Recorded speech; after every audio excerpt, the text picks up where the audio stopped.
Sir ನಮಸ್ಕಾರ. ನಮಸ್ಕಾರ. ನಮಸ್ಕಾರ ಸರ್, ಇವತ್ತು ಜೂನ್ 27ನೇ ತಾರೀಕು ನಾಡಿನಾದ್ಯಂತ ನಾಡಪ್ರಭು ಕೆಂಪೇಗೌಡರ ಜಯಂತಿನ ಅದ್ದೂರಿಯಾಗಿ ಸಂಭ್ರಮದಿಂದ ಆಚರಿಸ್ತಾ ಇದ್ದಾರೆ. ಇದರ ಬಗ್ಗೆ ಹೇಳಿ ಸರ್. ಹೌದು, ಇವತ್ತು ನಾಡಪ್ರಭು ಬೆಂಗಳೂರನ್ನು ಕಟ್ಟಿದಂತಹ ನಾಡಪ್ರಭು ಕೆಂಪೇಗೌಡರ ಜಯಂತಿಯ ಆರ್ಥಿಕ ಶುಭಾಶಯಗಳನ್ನು ಮೊದಲನೇಯಾಗಿ ನಾನು ತಿಳಿಸ್ತೇನೆ.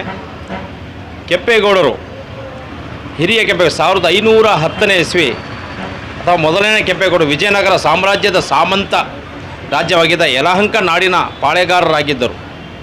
ಹಂಪಿಯ ವೈಭವವನ್ನು ಕಂಡು ಬೆರಗಾಗಿದ್ದ ಕೆಂಪೇಗೌಡರು ದೂರದೃಷ್ಟಿಯಿಂದ ನಿರ್ಮಿಸಿದ ಬೆಂಗಳೂರು ನಗರ ಕರ್ನಾಟಕ ರಾಜ್ಯದ ರಾಜಧಾನಿಯಾಗಿರುವುದಲ್ಲದೆ ಭಾರತದ ಪ್ರಮುಖ ನಗರಗಳಲ್ಲಿ ಒಂದಾಗಿದೆ. ಹಾಗೂ ವಿಜಯನಗರದ ಸಾಮಂತ ರಾಜ್ಯವಾಗಿದ್ದ ಯಲಹಂಕ ನಾಡಿನ ವ್ಯಾಪ್ತಿಯು ಹಿರಿಯ ಕೆಂಪೇಗೌಡರ ಕಾಲದಲ್ಲಿ ಈಗಿನ ಬೆಂಗಳೂರಿನ ಹೊರವಲಯದಲ್ಲಿರುವ ಅವತಿಯಿಂದ ಹಿಡಿದು ಕೋಲಾರ, ಶಿವಗಂಗೆ, ಹುಲಿಕಲ್, ಕುಣಿಗಲ್, ಹುಲಿಯೂರು ದುರ್ಗ, ಉತ್ತರದುರ್ಗ, ಮಾಗಡಿ, ರಾಮನಗರ, ಸಾವನದುರ್ಗವರೆಗೂ ವಿಸ್ತರಿಸಿತು ಎಂಬುದಕ್ಕೆ ಹಲವಾರು ನಿರ್ದೇಶನಗಳಿವೆ. ಹಿರಿಯ ಕೆಂಪೇಗೌಡರ ಮಗ ಇಮ್ಮಡಿ ಕೆಂಪೇಗೌಡರ ನಂತರ ಇವರ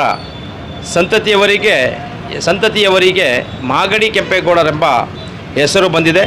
ಕೆಂಪೇಗೌಡರು ನಿರ್ಮಿಸಿದ ಕೆರೆಗಳು, ದೇವಾಲಯಗಳು, ಕೋಟೆ ಕೊತ್ತಲಗಳು ಇಂದಿಗೂ ನಮ್ಮ ಕಣ್ಣ ಮುಂದಿವೆ. ಇವರ ಕೊನೆಯ ಪೀಳಿಗೆಯವರು ಸದ್ಯ ಮಾಗಡಿ ತಾಲೂಕಿನ ಹುಲಿಕಲ್ ಗ್ರಾಮದಲ್ಲಿರುವ ಅರಮನೆಯಲ್ಲಿ ವಾಸಿಸುತ್ತಿದ್ದಾರೆ. ಕೆಂಪೇಗೌಡರ ಜನನ ನಾಡಪ್ರಭು ಕೆಂಪೆನಂಜೇಗೌಡ ಹಾಗೂ ಲಿಂಗಾಂಬೆ ದಂಪತಿಗಳಿಗೆ 1510ರಲ್ಲಿ ಯಲಹಂಕದಲ್ಲಿ ಜನಿಸಿದ ಇವರು ಮೊದಲನೆಯ ಕೆಂಪೇಗೌಡರು.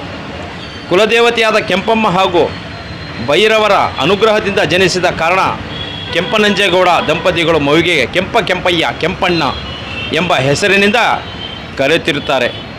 ಬಾಲಕ ಕೆಂಪಯ್ಯನನ್ನು ಪ್ರಜೆಗಳು ಗೌರವಾದದಿಂದ ಚಿಕ್ಕರಾಯ ಕೆಂಪರಾಯ ಎಂದು ಸಂಬೋಧಿಸುತ್ತಿರುತ್ತಾರೆ.